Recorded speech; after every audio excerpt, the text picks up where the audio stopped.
रविवार के दिन श्री श्री राधिका रमन जी और श्री श्री कृष्ण बलराम मंदिर में उपस्थित हैं। आज बहुत ही विशेष दिवस है, एक उत्सव है। आप सब जानते हैं आज क्या उत्सव है? हाँ, गौर नहीं गुरु या व्यास पूर्णिमा। लेकिन हमारे गौड़ीय वैष्णव समाज के लिए बहुत महत्वपूर्ण है। आज श्रील सनातन गोस्वामी पाद का तिरोभाव दिवस है, तो उन्हीं के जीवन चरित्र से कुछ चर्चा करने का प्रयास करेंगे। लेकिन पहले एक भजन गाएंगे जो तिरोभाव गीत है, और फिर उनके बहुत ही विशेष जीवन चरित्र है, उससे कुछ चर्चा करने का प्रयास करेंगे। श्री श्री राधिका रमन जी की जय, श्री श्री कृष्ण बलराम की जय, श्री श्री जगन्नाथ बलदेव सुभद्रा जी की जय, श्री श्री निताई गौर सुंदर की जय। जय अनिलो प्रेमाधन करुणा प्रचुर, जय अनिल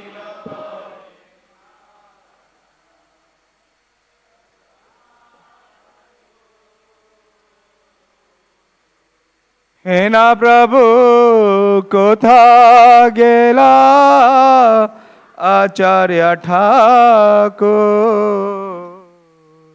हे ना प्रभु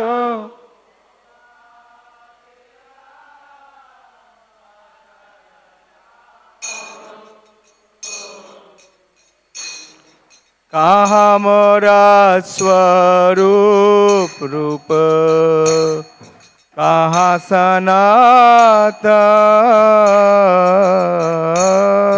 का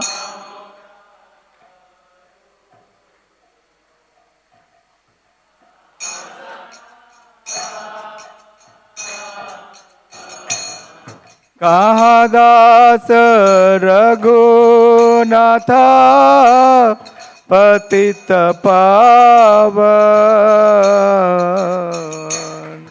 कहाँ दास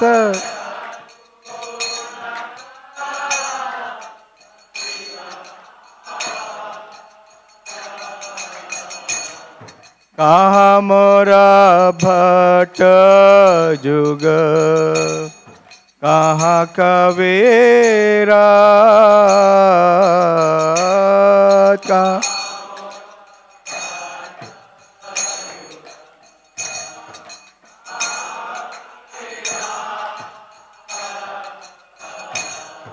एक काले को था गेला गौरा नटराज, एक काल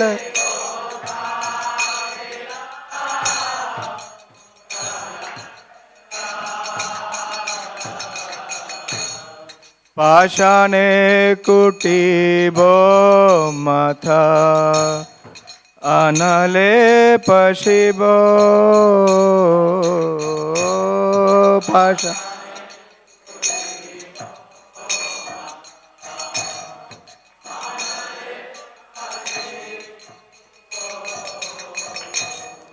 गौरांग गुनेरा निदे कोथा गेले पाबो, गौरांग गुनेरा निदे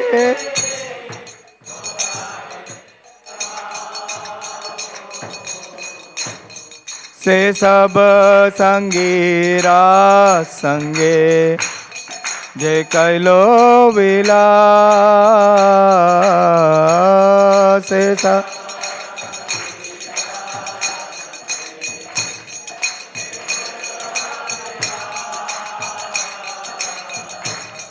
से संग न पाया कांदे नरोत्तम दास,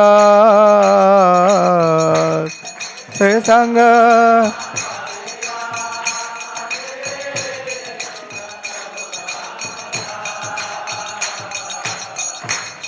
जय अनिल प्रेमाधन करुणा प्रचुर,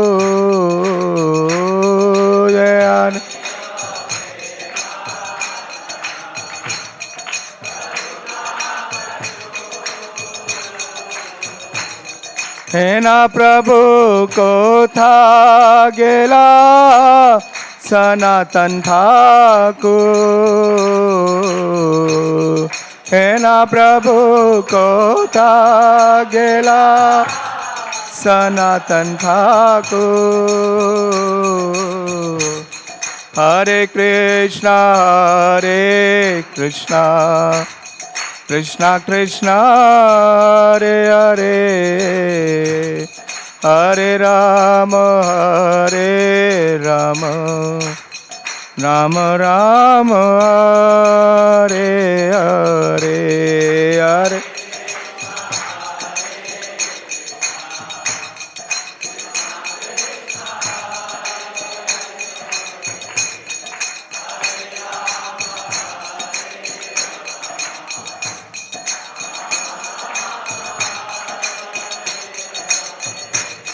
हरे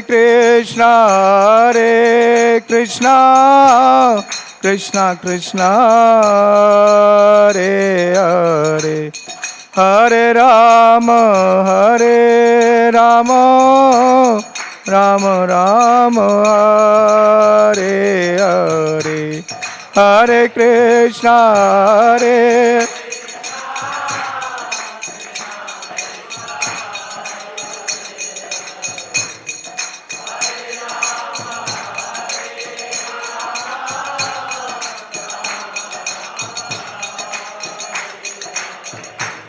जय अनिल प्रेमाधन करुणा प्रचुर, जय अनिल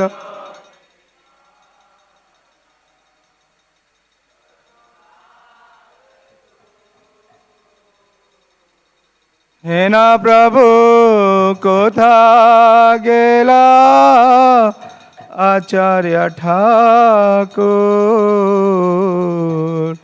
हे ना प्रभु कोथा गेला।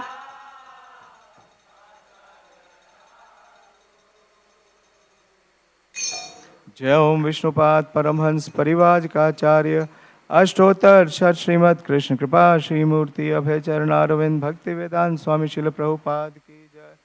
जय ओम विष्णुपाद परमहंस परिवाज का आचार्य अष्टोत्तर शत श्रीमद श्री भक्ति सिद्धांत सरस्वती ठाकुर गोस्वामी महाराज प्रभुपाद की जय। अनंत कोटि वैष्णव वृंद की जय। नामाचार्य श्री हरिदास ठाकुर की जय।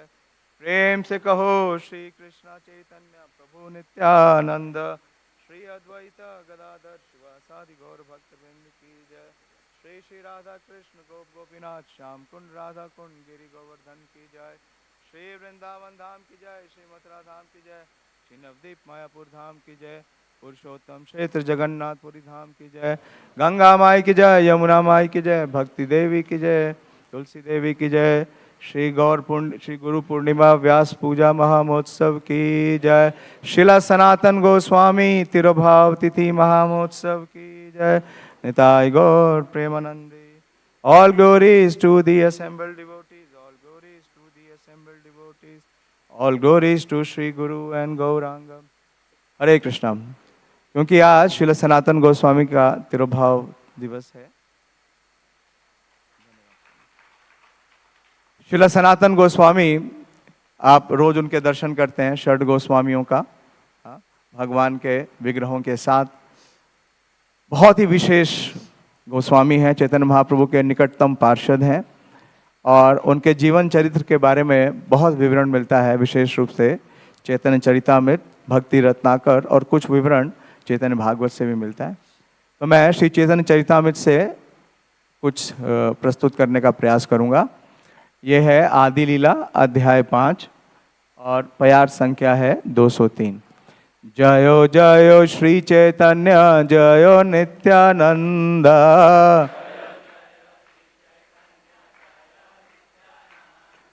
जय द्वैत चंद्र जय गौर भक्त वृंदा।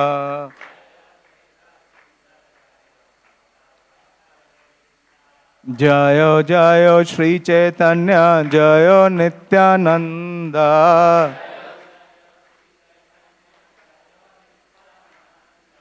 जय अद्वैत चंद्र जय गौर भक्त वृंदा।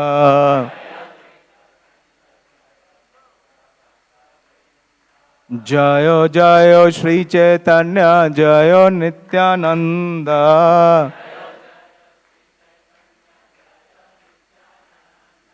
जय अद्वैत चंद्र जय गौर भक्त वृंदा।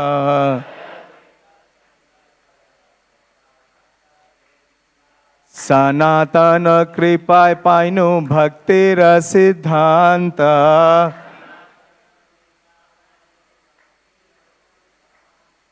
श्री रूप कृपाय पाइनु भक्ति रस प्रांता।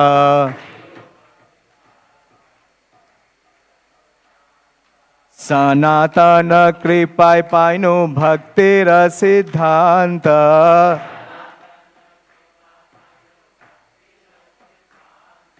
श्री रूप कृपाय पाइनु भक्ति रस प्रांता।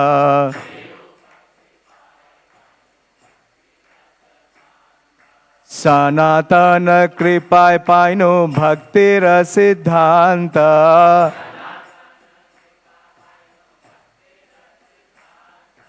श्री रूप कृपाय पाइनु भक्ति रस प्रांता।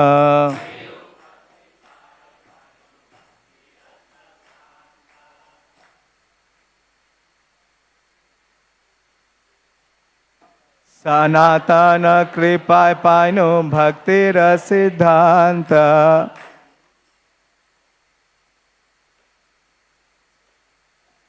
श्री रूप कृपाय पाइनु भक्ति रस प्रांता।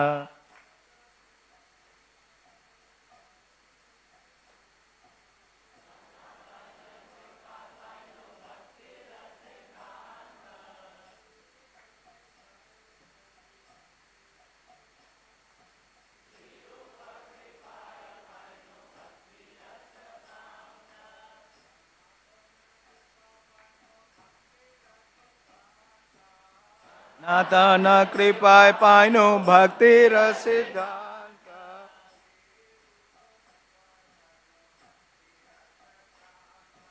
श्री रूप कृपाय पाइनु भक्ति रस प्रांता।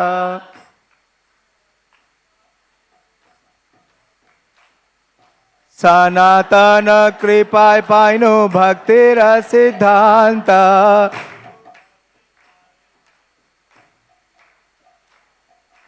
श्री रूप कृपाय पाइनु भक्ति। माता जी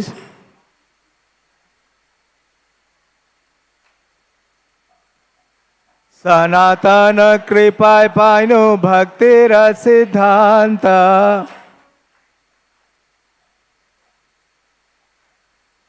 श्री रूप कृपाय पाइनु भक्ति रस प्रांता।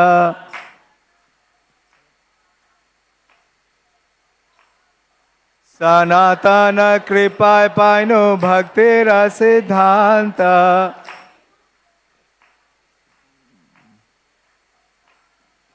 श्री रूप कृपाय पाइनु भक्ति रस। हरे कृष्णा। इसका शब्द अर्थ इस प्रकार से है। सनातन कृपाय,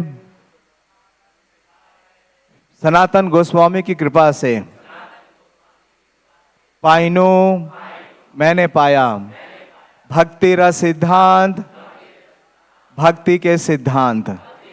श्री रूप कृपाय, श्रील रूप गोस्वामी की कृपा से पाइनु मैंने पाया भक्ति रस प्रांत, भक्ति रस की सीमा। इसका अनुवाद और तात्पर्य श्रील प्रभुपाद जी के द्वारा। सनातन गोस्वामी की कृपा से मैंने भक्ति के अंतिम निष्कर्ष प्राप्त किए। कौन बोल रहा है ये? श्रील कृष्णदास कविराज गोस्वामी, जिन्होंने चैतन्य चरितामृत प्रस्तुत की है। वो स्वयं बोल रहे हैं कि श्रील सनातन गोस्वामी की कृपा से मैंने भक्ति के अंतिम निष्कर्ष प्राप्त किए और श्रील रूप गोस्वामी की कृपा से मैंने भक्ति के सर्वोच्च अमृत का आस्वादन किया। तात्पर्य श्रवण करिए। भक्ति विज्ञान के शिक्षक श्री सनातन गोस्वामी प्रभु ने कई पुस्तकें लिखी, जिनमें से बृहद भागवतामृत अत्यधिक प्रसिद्ध है। जो कोई भी व्यक्ति भक्ति तथा कृष्ण के विषय में जानना चाहता है, जो कोई भी व्यक्ति भक्ति तथा कृष्ण के विषय में जानना चाहता है, उसे यह पुस्तक पढ़नी चाहिए। सनातन गोस्वामी ने भी श्रीमद् भागवतम के 10वें स्कंद पर एक विशेष भाष्य लिखा है, जो दशम टिप्पणी कहलाता है। यह ग्रंथ इतना उत्कृष्ट है कि इसे पढ़कर भगवान कृष्ण की प्रेममयी लीलाओं का अत्यंत गहराई से समझा जा सकता है। श्री सनातन गोस्वामी कृत एक अन्य पुस्तक है श्री हरि भक्ति विलास, जो सभी वर्गों के वैष्णवों, वैष्णव गृहस्थों, वैष्णव ब्रह्मचारियों, वैष्णव वानप्रस्थों तथा वैष्णव सन्यासियों के लिए विधि विधानों को बताने वाली है।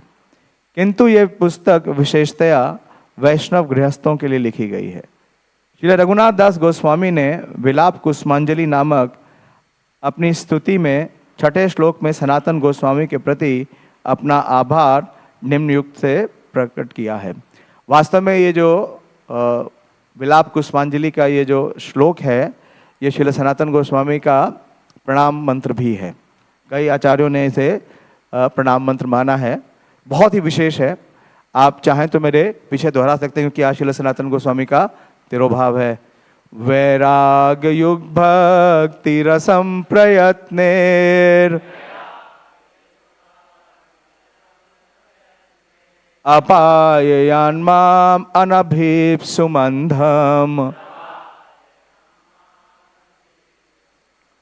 कृपाम्बुधिर्य पर दुख दुखी सनातनस्तां प्रभुमाश्रयामि।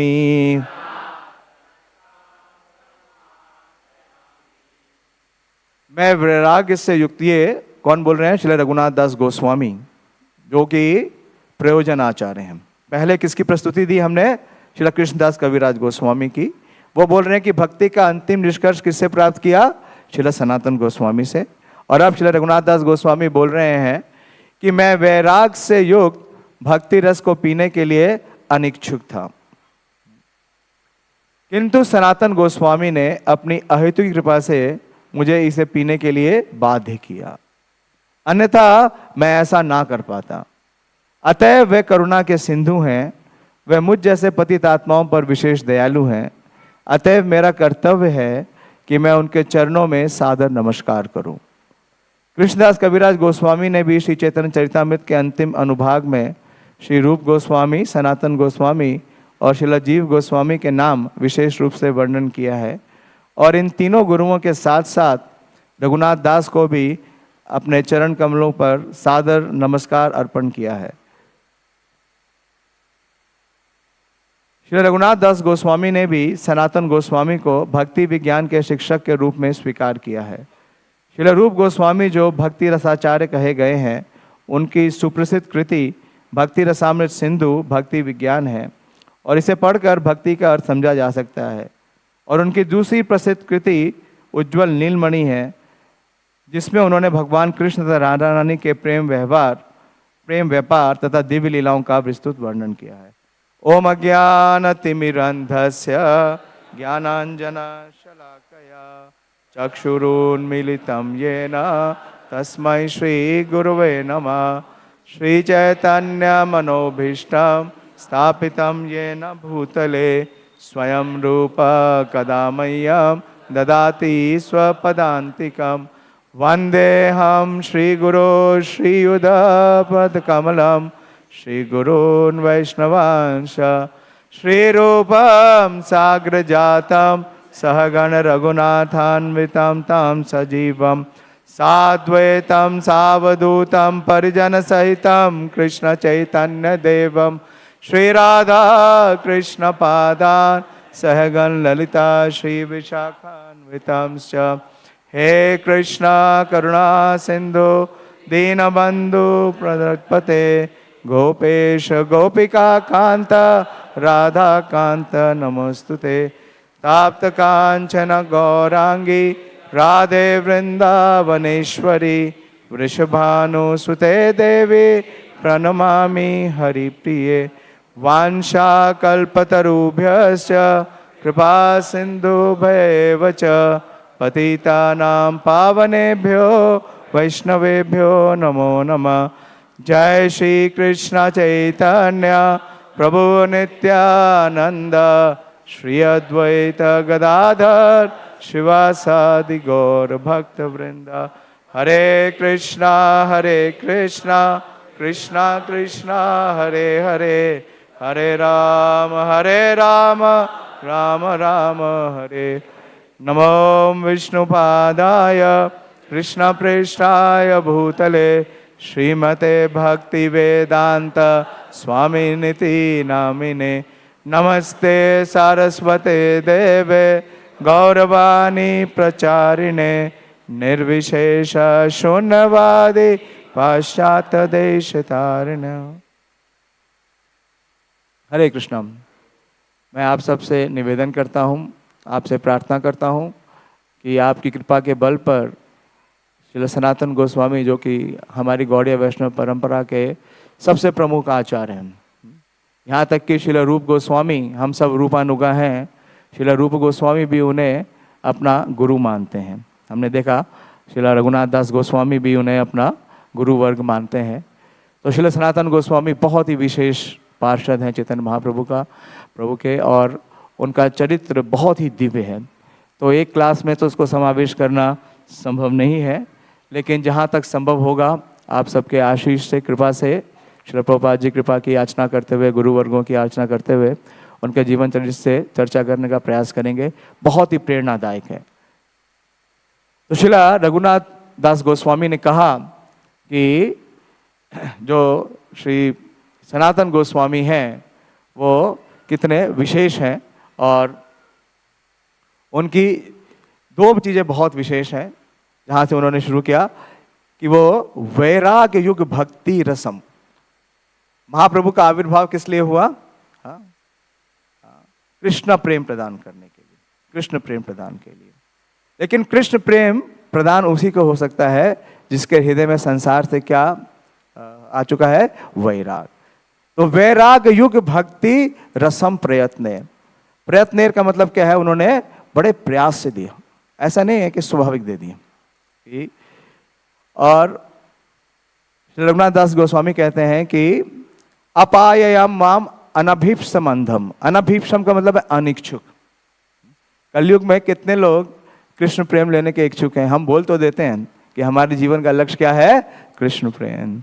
लेकिन कृष्ण प्रेम प्राप्त करने के लिए जो प्रयत्न है वो करते हैं? हाँ, जो मतलब कहा गया है करने के लिए उसको नहीं करते, और जो निषेध है उसमें कई बार शामिल हो जाते हैं। तो श्रील सनातन गोस्वामी जो अनिच्छुक हैं और इस संसार जगत के अंधकूप में आ गए हैं, उनके ऊपर भी क्या करते हैं? कृपाम बुधिर। उनकी जो कृपा है वो क्या है? एक सागर के समान है। अम्बुधि का मतलब है सागर। और वो क्या है? या पर दुख दुखी। वो दुखी हैं क्यों? उनको कोई दुख नहीं है। जैसे प्रहलाद महाराज ने कहा कि उन्हें कोई दुख नहीं है, लेकिन उनका दुख केवल क्या है कि वो क्या देखते हैं कि जो बद्ध जीव आत्माएं हैं वो कृष्ण से विस्मृत होके दुखी हैं। तो ऐसे श्रील सनातन गोस्वामी के चरणों का हम आश्रय लें। सनातनस्ताम प्रभुम आश्रयामि। श्रील सनातन गोस्वामी चैतन्य महाप्रभु के बहुत अंतरंग पार्षद हैं। और आप जानते हैं कि चैतन्य महाप्रभु के जितने पार्षद हैं वो सब कहाँ से हैं? ओरिजिनली ब्रजलीला से। ब्रजलीला से जितने महाप्रभु के पार्षद हैं वो सब कृष्ण लीला में या ब्रज लीला में, वो उनका जो ओरिजिनल फॉर्म था वो ही अब अवतरित हुए हैं। तो श्रील सनातन गोस्वामी के जीवन के बारे में भी, उनके जो स्वरूप है उसके बारे में एक पुस्तक है, गौर गोनादेश दीपिका। नाम सुना होगा आपने, क्योंकि जब भी हम चैतन्य लीला का वर्णन करते हैं तो इस पुस्तक के बारे में जरूर वर्णन आता है, क्योंकि इस पुस्तक के माध्यम से हमें ये पता चलता है कि जो महाप्रभु के अभी पार्षद हैं, क्योंकि महाप्रभु क्या रूप में आए हैं? बहुत विशेष अवतार है। कौन है? श्री कृष्ण चैतन्य राधा कृष्ण नाही अन्य। तो राधा और कृष्ण क्या हो गए हैं? 2 in 1 हो गए। श्रीमती राधा रानी की कांति और भाव लेके कृष्ण स्वयं आए। तो जब राधा और कृष्ण एक रूप में प्रकट हैं तो उनके पार्षद भी कई पार्षदों का एक ही रूप है। तो शिला रूप सनातन गोस्वामी के बारे में वर्णन आता है कि ये रूप मंजरी प्रेष्ठा। तो रूप मंजरी कौन है? शिला रूप गोस्वामी। और रूप मंजरी के जो बहुत प्रिय हैं प्रेष्ठा, पुरासीद रति मंजरी। तो पूर्व में जो ब्रजलीला में क्या थी? रति मंजरी। सोचते नाम भेदेना लवंग मंजरी बुधे। तो वो अब किस रूप में लिखे हैं? नाम अभेदेना, उनका नाम अभेद है और लवंग मंजरी के साथ ही अवतरित हुए हैं। तो सनातन गोस्वामी में किनका आवेश है? रति मंजरी और लवंग मंजरी। कई बार श्री रघुनाथ दास गोस्वामी को भी रति मंजरी कहा जाता है। तो रति मंजरी और लवंग मंजरी, विशेष रूप से श्री सनातन गोस्वामी को लवंग मंजरी कहा जाता है। लेकिन इतना ही नहीं है, वो क्या है? साध्यो गौर अभिन्न तनु, कि वो चैतन्य महाप्रभु के क्या है? अभिन्न तनु। अभिन्न समझते हैं? Non different. और तनु का मतलब क्या है? ये शरीर। तो चैतन्य महाप्रभु से नॉन डिफरेंट है। और चैतन्य महाप्रभु से अभिन्न तनु कौन है? नित्यानंद प्रभु। और क्या है? सर्व आराध्य सनातन, वो है सर्व आराध्य, मतलब सबों के द्वारा पूजित हैं। श्री श्री राधिका रमन जू की जय, श्री श्री कृष्ण बलराम की जय, श्री जगन्नाथ बलदेव सुभद्रा जू की जय, निताई गौर सुंदर की जय। तो सभी के आराधित हैं कौन? श्रील सनातन गोस्वामी। और साथ ही साथ तम एव प्रवासित कार्य मुनि रत्न सनातन, कि रति मंजरी और लवंग मंजरी, कई आचार्य तो बोलते हैं एक ही हैं, लेकिन कुछ स्थानों पे श्री रघुनाथ दास गोस्वामी को रति मंजरी भी कहा गया है। तो इनके साथ ही साथ तम एव प्रवासित, प्रवासित का मतलब है जिन्होंने प्रवेश किया है। कौन है ये? कार्य मुनि रत्न। मुनि रत्न कौन है? जो चार कुमार हैं, उन चारों कुमार में जो सनातन है, वो सनातन का भी इनके अंदर समावेश है। तो इस प्रकार से श्री चैतन्य महाप्रभु के अभिन्न तनु हैं। और अभिन्न तनु कैसे हैं? इसको देख करके एक प्रसंग याद आता है कि जब नीलाचल में पहुंचे, 3 बार महाप्रभु के साथ मिलन की लीला है श्रील सनातन गोस्वामी की। तो संक्षेप में मैं वो तीनों बारों का वर्णन करने का प्रयास करूंगा। तो नीलाचल में जब अंतिम बार मिलने के लिए श्रील सनातन गोस्वामी गए श्री चैतन्य महाप्रभु के पास, तो उनको एक रोग हो गया। सुना है आपने? उनको एक रोग हो गया, क्योंकि जब वो झारखंड के जंगल से गए तो उन्होंने कुछ ऐसा जल पिया जो कि कुछ दूषित था। तो उनको स्किन डिजीज हो गए, बड़े बड़े पोर्स हो गए और पोर में पस भर गई। और चैतन्य महाप्रभु क्या करते थे? उनका कस के आलिंगन करते थे। कस के आलिंगन करते थे तो क्या होता था कि वो जो फुंसियाँ हैं, जो फोड़े हैं, वो फट जाते थे और उसकी पस महाप्रभु को टच करती थी। तो बड़े दुखी होते थे सनातन गोस्वामी। तो सनातन गोस्वामी सोच रहे थे कि वो जगन्नाथ रथ यात्रा के नीचे, जगन्नाथ घाट के नीचे अपना शरीर त्याग देंगे। तो ये महाप्रभु तो अंतर्यामी हैं, उन्हें ये पता चल गया। तो महाप्रभु ने क्या कहा? देखिए कैसे वो अभिन्न चैतन्य तनु है कि तुम्हारा शरीर मोरा प्रधान साधन, ए शरीर साधिमो अमी बहु प्रयोजन। चैतन्य महाप्रभु ने कहा कि सनातन आप ऐसा नहीं कर सकते, क्योंकि वास्तव में यह शरीर किसका नहीं है? आपका नहीं है। तुम्हारा शरीर मोरा प्रधान साधन। महाप्रभु कहते हैं कि यह शरीर मेरा है, तुम्हारा नहीं है। वास्तव में जब हमारी दीक्षा हो जाती है तो दीक्षा के बाद आप समझिए कि आपका शरीर भी किसका हो गया है? गुरुदेव का। उसके पीछे भी श्री सनातन गोस्वामी एक सिद्धांत देते हैं। विशेष रूप से 2 विषयों पर चर्चा करने का प्रयास करूंगा कि कैसे वो सिद्धांत आचार्य है। सब जगह आप देखेंगे जो सिद्धांत प्राप्त होता है, उस सिद्धांत को प्रणीत करने वाले कौन है? श्री सनातन गोस्वामी। तो सनातन गोस्वामी बतलाते हैं कि महाप्रभु बोलते हैं कि दीक्षा काले भक्त करे आत्मसमर्पण, सही काले कृष्ण करे आत्मसद।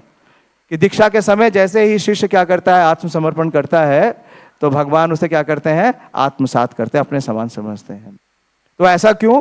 तो श्री सनातन गोस्वामी बतलाते हैं कि दीक्षा के समय क्या होता है कि जब भक्त आत्मसमर्पण करता है तो ये उसी प्रकार से है कि जिस प्रकार से एक कांसा, बेल मेटल को क्या बोलते हैं, मरकरी, बेल मेटल, कांसा, कांसे को आप सोने में परिवर्तित कर दें। ये विधि किसी को आती है? नहीं आती। सनातन गोस्वामी पाद को आती है। उन्होंने बताया कि जब एक शिष्य गुरु को आत्मसमर्पण करता है तो वो किसके प्रकार है? वो एक कांसे के प्रकार है।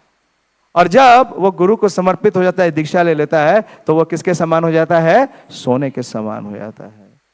और उसका शरीर भी किसकी संपत्ति हो जाती है? गुरु की संपत्ति हो जाती है। उसके शरीर पे भी उसका अधिकार नहीं है। वास्तव में दीक्षा लेना इतना चीप नहीं है। तो महाप्रभु ने कहा श्रील सनातन गोस्वामी को कि आपके शरीर से मैं क्या करूंगा? कई अपने जो प्रयोजन है वो सिद्ध करूंगा। और वो प्रयोजन क्या है?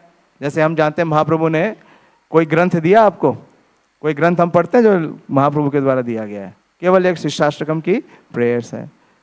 तो महाप्रभु ने इन गोस्वामियों के द्वारा क्या विशेष किया और विशेष रूप से सनातन गोस्वामी के द्वारा क्या प्रयोजन सिद्ध किए, उसे महाप्रभु स्वयं वर्णन करते हैं। वो बोलते हैं, भक्त भक्ति कृष्ण प्रेम तत्वेर निधार वैष्णवेरा कृत्य और वैष्णवाचार। तो चैतन्य महाप्रभु ने कहा कि सनातन गोस्वामी आपको क्या कार्य करना है कि भक्त, भक्ति और कृष्ण प्रेम, इन तीनों का जो तत्व है, भगवान क्या कहते हैं? जन्म कर्म च मे दिव्यम एवं यो वेति तत्वता। तो तत्व देने के लिए क्या चाहिए? तत्ववेता चाहिए, जिसको तत्व के बारे में ज्ञान हो। और स्वयं महाप्रभु ने श्रील सनातन गोस्वामी को ये तत्व ज्ञान वाराणसी में दिया। कितने दिनों के लिए? 60 दिनों के लिए। विचार कर सकते हैं। मुझे नहीं लगता कि कोई भी ऐसा सेशन होगा कहीं पे भी जहां 60 दिनों तक लगातार टीचर ने एक स्टूडेंट को नॉन स्टॉप पढ़ाया। 60 डेज सनातन शिक्षा। तो महाप्रभु ने ये तत्व ज्ञान दिया श्रील सनातन गोस्वामी को। ये चैतन्य चरितामृत के मध्य लीला में है, 20वें अध्याय से लेकर के 25वें अध्याय तक। इन 6 अध्यायों में पूरा तत्व ज्ञान पूरी तरीके से प्रकाशित है। और टीचर कौन है? स्वयं चैतन्य महाप्रभु।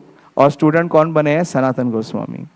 तो महाप्रभु बोल रहे हैं कि भक्त भक्ति कृष्ण प्रेम तत्वेरा निर्धार वैष्णवेरा कर्तव्य और वैष्णव आचार। कि किस प्रकार से जो मूल सिद्धांत हैं किसके? भक्ति के, किस प्रकार से और भक्त के, और किस प्रकार से वैष्णव का आचार होना चाहिए और किस प्रकार के उसके कर्तव्य है, ये सब का स्थापना कौन करेंगे? श्रील सनातन गोस्वामी। बड़ा प्रभुपाद जी ने बताया कि उन्होंने मुख्य रूप से 3 ग्रंथ प्रस्तुत किए। पहला कौन सा? बृहद भागवतामृत। और दूसरा कौन सा था? श्री हरि भक्ति विलास। और प्रभुपाद जी इस तात्पर्य में लिख रहे हैं कि हरि भक्ति विलास में सभी आश्रमों के लिए जितने भी रूल्स एंड रेगुलेशंस हैं लिखे हैं, और विशेष रूप से किसके लिए हैं? गृहस्थ आश्रम के लिए, गृहस्थों के लिए है। तो इस प्रकार से ये जो सशक्तिकरण है चैतन्य महाप्रभु ने किसके हृदय में दी? श्रील सनातन गोस्वामी के। आगे बोलते हैं, देख रहे हैं क्या? अगर आप चाहें तो देख सकते हैं, चैतन्य चरितामृत से ही है। कृष्ण भक्ति कृष्ण प्रेम सेवा प्रवर्तन लुप्त तीर्थ उद्धार और वैराग्य शिक्षण। तो कृष्ण भक्ति, कृष्ण प्रेम और सेवा प्रवर्तन, किस प्रकार से प्रेममयी सेवा की जाए, ये सारा सिद्धांत और ये सारा लेखन कार्य कौन करेंगे? श्रील सनातन गोस्वामी। इसके अलावा उन्हें और महाप्रभु ने आदेश दिए, क्या? लुप्त तीर्थ उद्धार। जितने भी जो वृंदावन की या ब्रज की जो लीला स्थलियां हैं वो क्या हो गई? अप्रकट हो गई। उनका सबका प्राकट्य करना और वैराग्य शिक्षण, कि वैराग्य की जो शिक्षा है उसको स्थापित करना। प्रभुपाद जी बहुत सुंदर तात्पर्य लिखते हैं कि श्रील सनातन गोस्वामी ने क्या स्थापित किया कि centre for cultivation of love of Krishna. Sanatan Goswami ने क्या स्थापित किया? कृष्ण से प्रेम करने के केंद्र। और वास्तव में प्रभुपाद जी के जितने भी मंदिर हैं वो सनातन गोस्वामी के पद चिन्हों पे क्या है, कृष्ण से प्रेम करने के केंद्र। आपका मंदिर भी क्या है, कृष्ण से प्रेम करने का केंद्र। किस प्रकार से श्री श्री राधिका रमन और कृष्ण बलराम से आप प्रेम करें, और प्रेम का माध्यम क्या है, प्रेममयी सेवा, प्रेममयी सेवा। तो इस प्रकार से श्री चैतन्य महाप्रभु ने उन्हें ये डायरेक्ट इंस्ट्रक्शन दिया, और महाप्रभु ने उन्हें भेजा कहाँ, निज प्रिय स्थान मोरा मथुरा वृंदावन, तहाँ एता धर्म छाड़ी करिते प्रचरण। तो महाप्रभु का जो निज स्थान है, यानी कृष्ण का निज स्थान क्या है, मथुरा वृंदावन व्रज। तो ये स्थान महाप्रभु ने किसे दिया, श्रील सनातन गोस्वामी और रूप गोस्वामी, जीव गोस्वामी, इन 6 गोस्वामियों को कहा कि ये जो मेरा निजी स्थान है ये मैं आपको सौंपता हूँ, और यहाँ पे आप क्या करो कि जो धर्म है, धर्म क्या है, हाँ, कृष्ण की प्रेममय भक्ति, उसको आप प्रचारित करिए। तो इस प्रकार से श्रील सनातन गोस्वामी वृंदावन में आते हैं चैतन्य महाप्रभु के आज्ञा लेकर के। इनका पहला मिलन चैतन्य महाप्रभु के साथ हुआ रामकेली स्थान पे। रामकेली का नाम सुना है आपने, आप में से कोई भक्त गए रामकेली, आप गए? ये नवद्वीप से ज्यादा दूर नहीं है। रामकेली तो इंडिया में ही है ना, रामकेली तो बांग्लादेश में नहीं है, तो इंडिया में। तो रामकेली एक स्थान है जो कि गौड़ देश की राजधानी हुआ करती थी, लगभग आज से 550 वर्ष पूर्व। श्रील सनातन गोस्वामी का जो प्राकट्य है वो है 1488 में, चैतन्य महाप्रभु के प्राकट्य के 2 वर्षों के बाद। चैतन्य महाप्रभु का प्राकट्य कब है, 1486। तो 1488 में इनका प्राकट्य है, और बहुत ही विशेष स्थान पे इनका प्राकट्य हुआ। वो स्थान अभी के बांग्लादेश के पास है, जैसोर के समीप एक स्थान है, जैसोर बांग्लादेश में है, वहाँ पे इनका आविर्भाव हुआ, और बहुत ही विशेष परिवार है इनका। इनके जो पिता हैं श्री कुमार देव, उनके कई पुत्र हैं, और उन पुत्रों में से जो सबसे ज्येष्ठ पुत्र हैं वो कौन है, श्रील सनातन गोस्वामी। और सनातन गोस्वामी के अनुज हैं श्रील रूप गोस्वामी और अनुपम गोस्वामी। और इस प्रकार से ये ऐसे परिवार में जन्मे जिनका ब्राह्मण परिवार था, बहुत ही धनाढ़ परिवार था, और उस समय बंगाल में नवाब हुसैन शाह का राज्य था। तो नवाब हुसैन शाह इनकी दक्षता से, इनकी विद्वता से, श्री रूप गोस्वामी और सनातन गोस्वामी, उस समय इनका नाम अमर और संतोष था, उनसे बहुत प्रभावित हुए। एक छोटा सा प्रकरण बताता हूँ कि एक बार एक राजा बहुत बड़ी मीनार बनवा रहे थे, वहाँ के नवाब हुसैन शाह, और वहाँ के जो राजमिस्त्री थे उनको उन्होंने वो मीनार बनाने के लिए कहा। और जब मीनार लगभग पूरी होने लगी, जब मीनार बन रही थी, तो राजा उसके ऊपर अवलोकन करने के लिए गए नवाब हुसैन शाह, और वो बड़े प्रसन्न हुए उस मीनार से, क्योंकि बड़ी सुंदर तरीके से नक्काशी से वो मीनार बनाई गई थी। तो उन्होंने अपने राजमिस्त्री से कहा कि आपने निश्चित रूप से बहुत सुंदर बनाया है, बहुत अच्छा बनाया है। लेकिन उस मिस्त्री ने पता नहीं किस प्रकार से इस प्रकार से कहा कि मैं तो इससे भी अच्छी बना सकता हूँ। और जैसे ही नवाब हुसैन शाह ने सुना कि इससे भी अच्छी बना सकते हैं, तो बड़े क्रोधित हो गए। बोले इसका मतलब ये है कि तुम मेरे से अच्छी किसी दूसरे राजा के लिए बनाना चाहते हो, और उसे कहा कि तुम्हें तुरंत ही मैं मृत्यु दंड दूंगा अभी यहाँ नीचे फेंक दो। इसीलिए जब नवाब हुसैन शाह के राज्य में चैतन्य महाप्रभु आए, तो नवाब हुसैन शाह उनसे बड़ा प्रभावित हुआ। लेकिन सनातन गोस्वामी और केशव सती ने कहा यहाँ मत टिकिएगा, क्योंकि ये जो यवन है, मलिच है, इसका कोई भरोसा नहीं, ये कभी भी क्या कर सकता है, अपना निर्णय चेंज कर सकता है। तो इस प्रकार से उसे मृत्यु दंड दे दिया। लेकिन उस मिस्त्री ने कहा कि आप तो मुझसे प्रसन्न हैं, आप कुछ इनाम देने के लिए कह रहे थे, तो आप पहले मुझे इनाम दे दीजिए। तो वो सोचने लगा, बुद्धिमान था, कि मैं मारा तो जाऊंगा ही राजा के द्वारा। तो उसने कहा कि इस मीनार को मेरे नाम से आप विख्यात करिएगा। लेकिन वो मीनार कंप्लीट नहीं हुई। तो राजा ने, नवाब हुसैन शाह ने एक अपने दूसरे मंत्री को बुलाया और उसको वो मीनार दिखलाई, और इस राजमिस्त्री को क्या कर दिया, मृत्युदंड दे दिया, इसको मार दिया। लेकिन मीनार क्या हुआ, कंप्लीट नहीं हुई। तो उसके साथ घूमा, उस मंत्री के साथ, और बोला कि अब तुम जाओ। वो मंत्री बेचारा, उसको समझ में नहीं आया जाए तो जाए कहाँ। किसी तरीके से वो इस स्थान पे पहुंच गया जहां सनातन गोस्वामी थे। कहाँ पे? रामकेली में। तो रामकेली का वर्णन आता है कि बहुत ही विशेष स्थान था जहां सनातन गोस्वामी थे। वहां पे उन्होंने गुप्त वृंदावन बना रखा था। उनका श्रीमद् भागवतम के प्रति बड़ा ही आकर्षण था। जन्म से ही, बाल्य अवस्था से ही वो श्रीमद् भागवतम के प्रति बहुत ही आकर्षित थे और श्रीमद् भागवतम का पाठ करते थे। उन्हें स्वप्न में एक बार ये दृष्टिगोचर हुआ, स्फूर्ति हुई कि एक ब्राह्मण उन्हें लेकर के भागवतम आ रहा है। और जब उनका स्वप्न टूटा तो उन्होंने देखा कि अगले दिन एक ब्राह्मण वास्तव से आए और उन्हें वो भागवतम भेंट की। तो खैर उन्होंने पूरा वृंदावन रामकेली में प्रस्तुत किया हुआ था। वहाँ पे राधा कुंड, श्याम कुंड था, गिरी गोवर्धन था। इस प्रकार से उन्होंने सारी लीला स्थलों को वहाँ पे प्रकट किया हुआ था। तो उस स्थान पे ये राधा का मंत्री आता है और सनातन गोस्वामी से मिलता है और उन्हें पूरा प्रसंग बताता है कि इस प्रकार की घटना हुई और राजा ने मुझे कुछ कहा नहीं और मुझे कहा जाऊं, तो अब मैं आपके पास आया हूं, आप ही बताइए मुझे क्या करना चाहिए।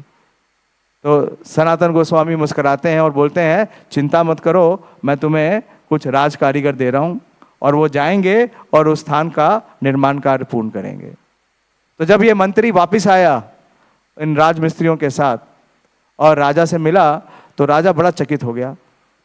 राजा सोचने लगा कि मैंने तो इस मंत्री को कुछ निर्देश दिया नहीं, कुछ आदेश दिया नहीं, तो ये कैसे जान गया कि मैं इसे किस लिए भेज रहा हूं, इस मीनार का निर्माण कार्य संपन्न करने के लिए। तो उसने पूछा मंत्री से कि तुम्हें कैसे पता चला कि मैं किस कार्य से तुम्हें भेज रहा हूं।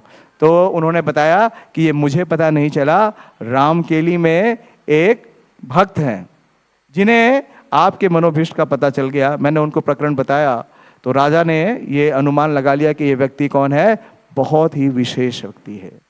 उनकी जो बुद्धि है वो बहुत ही विशेष है। उनकी बुद्धि को कहा गया है कि उनकी बुद्धि बृहस्पति के समान है। श्रील सनातन गोस्वामी की जो बुद्धि है वो बृहस्पति के समान है। तो राजा ने तुरंत रूप गोस्वामी और सनातन गोस्वामी को अपने महल में बुलाया और विशेष रूप से उन्हें कहा कि मैं आपकी इतनी विद्वता से बहुत प्रसन्न हूं और मैं चाहता हूं कि आप हमारा राज्य संभालें। लेकिन दोनों क्या थे, सहमत नहीं थे। तो फिर वो नवाब हुसैन शाह ने क्या दिखाया, अपना जो दूसरा रूप है वो दिखलाया। उसने कहा कि अगर आप मेरा प्रस्ताव स्वीकार नहीं करेंगे तो जितने मंदिर हैं सब तोड़ दूंगा, जितने वैष्णव हैं उन्हें मार दूंगा और ब्राह्मणों का नाश कर दूंगा। तो बड़ी विवशतापूर्ण स्थिति में इन दोनों को उनका राज्यभार देगा। और देखिए राजा इतना इनसे प्रभावित था कि उन्होंने सनातन गोस्वामी को बनाया साकार मलिक। साकार मलिक अरबी में नाम है। साकार मलिक का मतलब है, मलिक का मतलब है जो कि राजा है। तो राजा का जो छोटा रूप है साकार मलिक, वो सनातन गोस्वामी, प्राइम मिनिस्टर, जो सबसे बड़े मंत्री का पोस्ट था राजा का, वो उन्होंने किसको दिया, सनातन गोस्वामी को। और रूप गोस्वामी को उन्होंने बनाया दाबीर खास, उनके प्राइवेट सेक्रेटरी, या कुछ स्थानों पे आता है कि उन्हें वित्त मंत्री भी बनाया। तो इस प्रकार से इन दोनों को पूरा राज्य का सारा भार दिया। और राजा स्वयं क्या करता था, वो अपने राज्य को बढ़ाने के लिए और शत्रु राजाओं के ऊपर आक्रमण करता था। तो ऐसी स्थिति में श्रील रूप और सनातन गोस्वामी रामकेली में थे और रामकेली में चैतन्य महाप्रभु का आगमन होता है। वास्तव में जब चैतन्य महाप्रभु ने संन्यास ले लिया तो संन्यास लेने के पश्चात महाप्रभु कहाँ जाना चाहते थे, वृंदावन। लेकिन वो वृंदावन नहीं पहुँच के कहाँ पहुँच गए, शांतिपुर। और शांतिपुर में एक शांति प्रस्ताव हो गया सची माता के साथ। क्या शांति प्रस्ताव हुआ कि वो वृंदावन नहीं जाएंगे और कहाँ रहेंगे, जगन्नाथपुरी। तो माता का प्रस्ताव महाप्रभु ने स्वीकार किया। लेकिन महाप्रभु अगले 2 वर्ष तक कहाँ गए, दक्षिण भारत की यात्रा पे, दक्षिण भारत की यात्रा पे गए। और दक्षिण भारत की यात्रा से जब वो वापस आए तो उसके बाद उनके हृदय में फिर से क्या भाव था कि वो जाना चाहते हैं वृंदावन। और जब वो वृंदावन के लिए निकले तो वो पहुंच गए कहाँ, रामकेली। और रामकेली में जब उनका आगमन हुआ तो श्री रूप और सनातन गोस्वामी, क्योंकि वहाँ के विशेष मंत्री थे, वो दोनों उनके पास जाते हैं, चैतन्य महाप्रभु के पास रात्रि में जाते हैं, और बहुत ही कोई राजसी वेश में नहीं जाते, हाँ, बिल्कुल एकदम भिक्षुक की तरीके से जाते हैं, और अपने दांतों के बीच में तृण लेके जाते हैं, और अपने गले को एक सफ़ेद कपड़े से बांधे हुए थे। और जैसे ही महाप्रभु के पास जाते हैं, उससे पूर्व हरिदास ठाकुर और नित्यानंद प्रभु से प्रार्थना करते हैं कि आप हमें चैतन्य महाप्रभु का दर्शन करा दीजिए। और जैसे ही चैतन्य महाप्रभु का दर्शन पाते हैं तो बहुत प्रार्थनाएं करते हैं, बोलते हैं, नीचे जाति नीचे संगी करे निज काज, तुम्हारा गृते प्रभु कहिते वारी लाजा। कि बोल रहे हैं कि हम क्या है, नीच जाति, जबकि सनातन गोस्वामी कौन से जाति से हैं, सारस्वत ब्राह्मण जाति से हैं, लेकिन अपने को हमेशा क्या मानते थे, नीच मानते थे, अधम मानते थे। क्यों? क्योंकि उनका संग किनके साथ था, हाँ, यवनों के साथ था, मुसलमानों के साथ था, और करते हैं नीच काज। क्या कार्य कर रहे थे, हाँ, प्रधानमंत्री थे और वित्त मंत्री थे, लेकिन कह रहे हैं किसका कार्य कर रहे हैं, कि एक यमन का कार्य कर रहे हैं। और बोल रहे हैं आपके सामने आते हुए और आपके सामने कुछ बोलते हुए हमें क्या लग रही है, कहिते वासी लाज, हमें लज्जा आ रही है। आगे बोलते हैं, मत तुल्यो नास्ति पापात्मा ना अपराधी ना कश्चन। बोलते हैं कि हमारे समान कोई पापी नहीं है, हमारे समान कोई अपराधी नहीं है।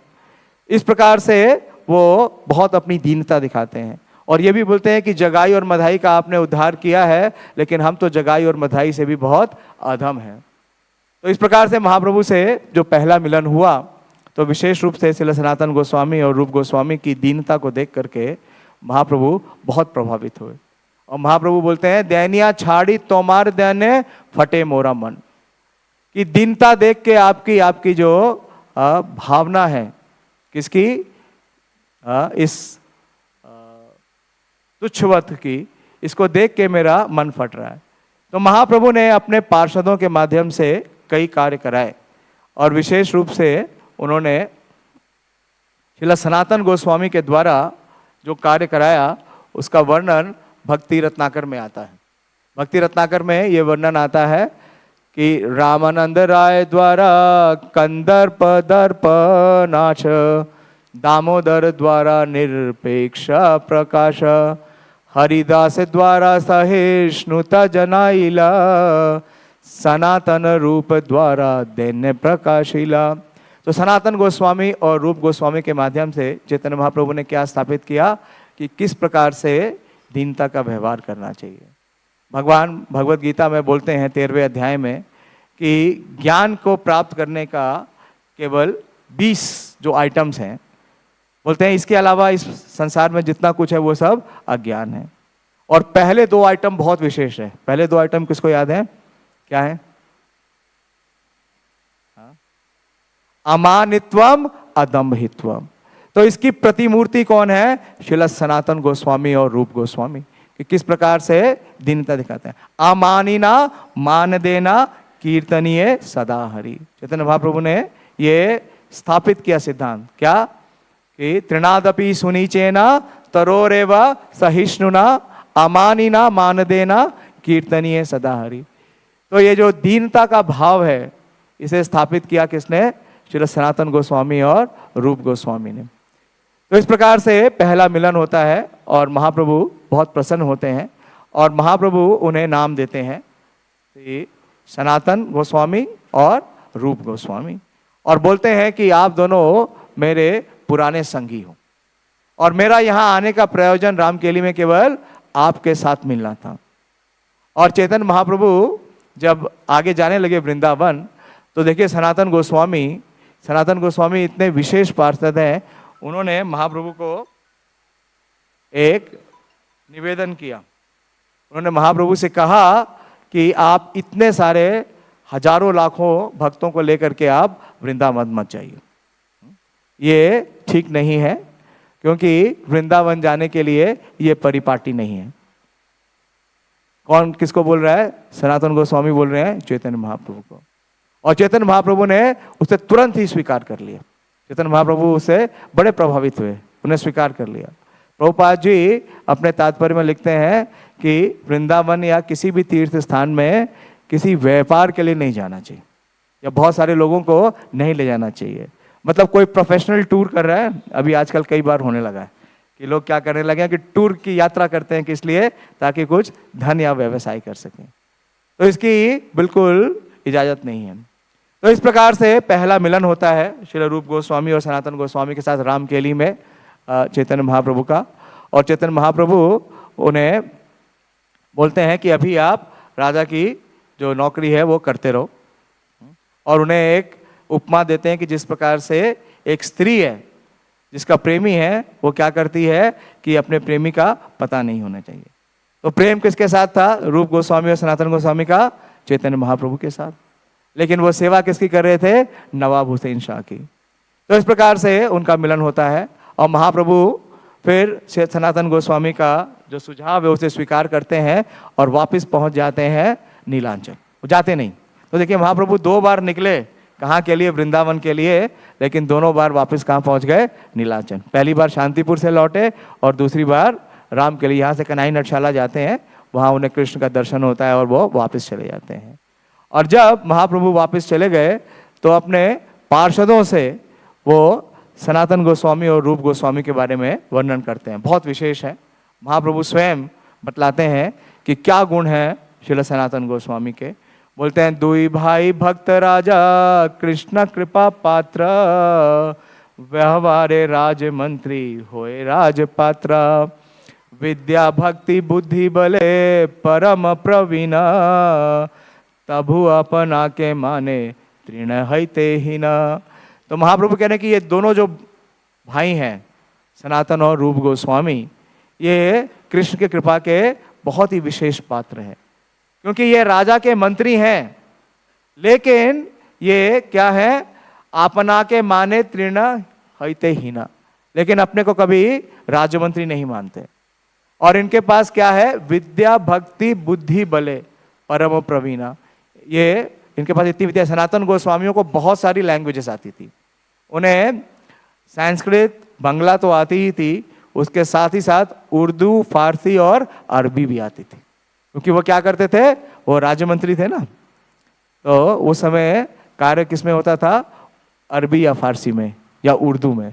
तो सब में बहुत ही प्रवीण थे, बहुत ही दक्ष थे, जैसे चैतन्य महाप्रभु कह रहे हैं। और बुद्धि में मैंने जैसे बताया, उनकी बुद्धि किसके समान थी? बृहस्पति के समान। तारा दैन्य देखी सुनी पाषाण विधि रे, आमी तुष्ट होया तभी कहिलु दोहरे। तो महाप्रभु कह रहे हैं कि उनका जो दीनता का भावना है, जो जेन्युइन क्या है? ह्यूमिलिटी, उसको सुन के या देख के जो पाषाण है, पाषाण का मतलब समझते हैं ना? पत्थर, वो भी पिघल जाएगा। और महाप्रभु कहते हैं आमी तुष्ट होया, मैं क्या हो गया? बहुत संतोष हो गया। और उन दोनों के बारे में कह रहा हूं, क्या बोलते हैं महाप्रभु? उत्तम होया हीन करी माना पारे, अचिरे करीबे कृष्ण तुम्हारा उद्धारे। तो उत्तम है, भक्ति में सबसे उत्तम है, लेकिन अपने को क्या मानते हैं? हीन मानते हैं। तो इस प्रकार से चैतन्य महाप्रभु के साथ उनका पहला मिलन हुआ रामकेली में। और दूसरा मिलन तब हुआ जब इस तरह प्रकार से जब मिलन हो गया तो महाप्रभु पहुंच गए पुरी में। और उसके कुछ ही दिनों के बाद महाप्रभु जाने से पूर्व ये उन्हें बता गए थे, उन्हें कौन सा स्थान दे गए थे? वृंदावन। जैसे मैंने बताया, उन दोनों को कहाँ स्थान दिया? वृंदावन। और दोनों को सेनापति भक्त बताया गया। कविराज गोस्वामी बोलते हैं कि दोनों सेनापति थे। महाप्रभु की लीला में कई सेनापति हुए। जब महाप्रभु ने नवदीप में लीला की तो उस समय उनके सेनापति कौन थे? कौन बताएगा? चैतन्य चरितामृत में वर्णन आता है। हाँ, नित्यानंद प्रभु और अद्वैताचार्य। अद्वैताचार्य, नित्यानंद प्रभु और अद्वैताचार्य सेनापति थे महाप्रभु की नवदीप लीला में। और वृंदावन के लिए उन्होंने सेनापति किसे बनाया? रूप गोस्वामी और सनातन गोस्वामी को। और महाप्रभु के अप्रकट होने के बाद अभी के वर्तमान सेनापति कौन है? हाँ, कृष्ण कृपाशी मूर्ति शिला प्रभुपाद। तो इस प्रकार से उन्हें ये कार्य दिया कि आप वृंदावन जाओ। लेकिन वृंदावन जाने समय श्रील रूप गोस्वामी ने पहले अपने राज्य कार्य से त्याग पत्र दिया और चले गए, और उनके जाने के बाद राजा और किस पे आधारित हो गए, वो सनातन गोस्वामी में पूरी तरीके से आधारित हो गए। वो सनातन गोस्वामी को नहीं छोड़ रहे थे। सनातन गोस्वामी ने कई बार निवेदन किया कि आप मुझे इस राजभार के कार्य से मुक्त करो, लेकिन राजा उसके लिए सहमत नहीं हो रहे थे, नवाब हुसैन शाह। तो क्या किया श्री सनातन गोस्वामी ने? सनातन गोस्वामी ने जाना बंद कर दिया, और वो जब राजा के राज्य में नहीं गए, दरबार में नहीं गए, तो वो क्या करते थे, वो वैष्णवों और ब्राह्मणों को बैठाते और उनके साथ श्रीमद् भागवतम की चर्चा करते।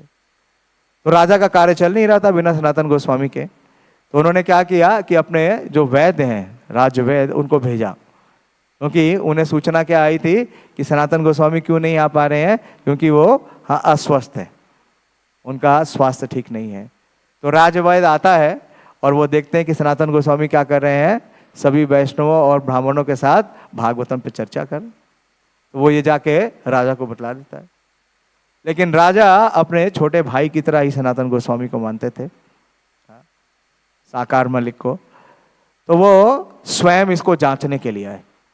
एक दिन अचानक राजा पहुंच गए सनातन गोस्वामी के स्थान पे, उनके निवास पे, और जब उन्होंने देखा कि जो राजवैद्य ने कहा वो सही था और सनातन गोस्वामी बिल्कुल स्वस्थ है, तो उन्होंने पूछा सनातन गोस्वामी से कि आप क्यों नहीं आ रहे हैं, क्या कारण है, और नहीं आने का जो आपने कारण बताया वो सत्य नहीं है, तो इसके लिए आपको क्यों ना दंड दिया जाए। तो बहुत विशेष है श्री सनातन गोस्वामी। सनातन गोस्वामी अपनी विनम्रता प्रदर्शित करते हैं। वो बोलते हैं कि आप राजा हैं और आपको निर्णय लेने का पूरा अधिकार है, आप जो भी दंड देंगे मुझे स्वीकार है, लेकिन मैं राज्यभार का कार्य नहीं कर सकता, मुझे इसके लिए आप क्षमा करें।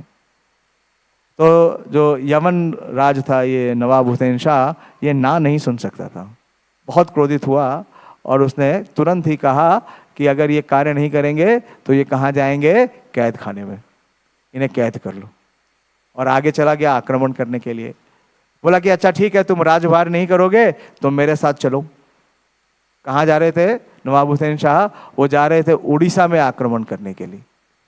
तो नवाब हुसैन शाह के साथ जाने से भी सनातन गोस्वामी ने इनकार कर दिया। उन्होंने कहा कि आप कहाँ जाएंगे? आप जाएंगे पुरुषोत्तम क्षेत्र में, और वहाँ क्या करेंगे, आप विध्वंस करेंगे, आप जो वहाँ के वैष्णव और ब्राह्मण हैं उन पे अत्याचार करेंगे। तो मैं कैसे आपके साथ जा सकता हूँ? मैं नहीं जा सकता। तो बोले कि ना तो राजभार देखोगे और ना मेरे साथ आक्रमण करने चलोगे, तो आपको कहाँ जाना पड़ेगा, कैद खाने में। तो इस प्रकार से उन्हें विवश करके उन्हें कैद कर लिया गया। और आप जानते हैं कि कैद से वो कैसे भागे। श्रील रूप गोस्वामी ने बहुत सारे धन एकत्रित किया हुआ था, और जो जेल का इंचार्ज था उसे अपॉइंट किसने किया था? सनातन गोस्वामी ने। तो वो सनातन गोस्वामी से क्या था, ऋणी था, लेकिन था मुस्लिम, तो आप उसके ऊपर विश्वास नहीं कर सकते। तो वो मुस्लिम से जब कहा सनातन गोस्वामी ने कि जैसे कोई अगर मक्का जाना चाहता है, तो अगर आप कोई मक्का जा रहा है, मुस्लिम को कहा, तो क्या आप उसको रोकोगे या जाने दोगे? इसी प्रकार से मुझे कहाँ जाना है, वृंदावन। तो वृंदावन जाने से आप मुझे मत रोको, मुझे जाने दो। तो ये जो जेलर था ये बोला कि अगर मैं आपको जाने दूंगा तो राजा जब वापस आएगा तो मेरा कत्ल कर देगा, मुझे मार देगा, तो इसलिए आप ही बताओ मैं आपको कैसे जाने दूं। लेकिन सनातन गोस्वामी बड़े ही विलक्षण बुद्धि के थे। वो समझ गए कि ये जो जेलर है ये क्या है, ये धन का लालची है।